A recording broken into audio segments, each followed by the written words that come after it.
सुंदर गाते काय. आणि इथे बघा, त्या त्या मालिकेसाठी बांधून खरं सांगतो, एवढ्या 2-3 वर्षाच्या पोरीवर जर अन्याय होत असेल, मला 2 पोरी आहे, मी विचार करतो माझी पोरगी आता एक 5वीला आहे, एक 2रीला आहे, अरे त्यांना घराच्या बाहेर कसं काढायचं. जर असे नराधम या समाजात जन्माला येत असतील तर हे फक्त इथल्या सरकारचं फेल्युअर आहे. आणि हे सरकार कोण आहे तर मनुवादी सरकार आहे, ज्यांना या देशामध्ये खऱ्या अर्थानं मनुस्मृतीचं शासन लागू करायचं, त्यांचं जाहीर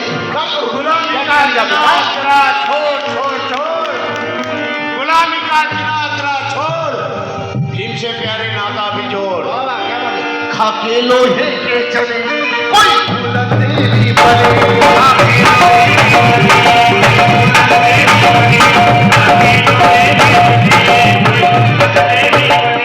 खाके लोहे के चने कोई फुलंदेरी बने, अरे कोई ना उठे कोई ना लूटे इज्जत का गहना, कोई ना उठे कोई ना लूटे इज्जत का गहना. तुम्हाला एक सांगतो, वामनदादा प्रतापसिंग गेल्यानंतर 2च लोकांकडून वामनदादा प्रतापसिंग मला ऐकायला भेटले. त्या 2 लोकांपैकी एक आहे बिहारी आहे आणि दुसरे आहे विजय मांडणीकर. बाकी कोणी वामनदादा प्रतापसिंगावर हात सांगू नये. नाही असं लोहे के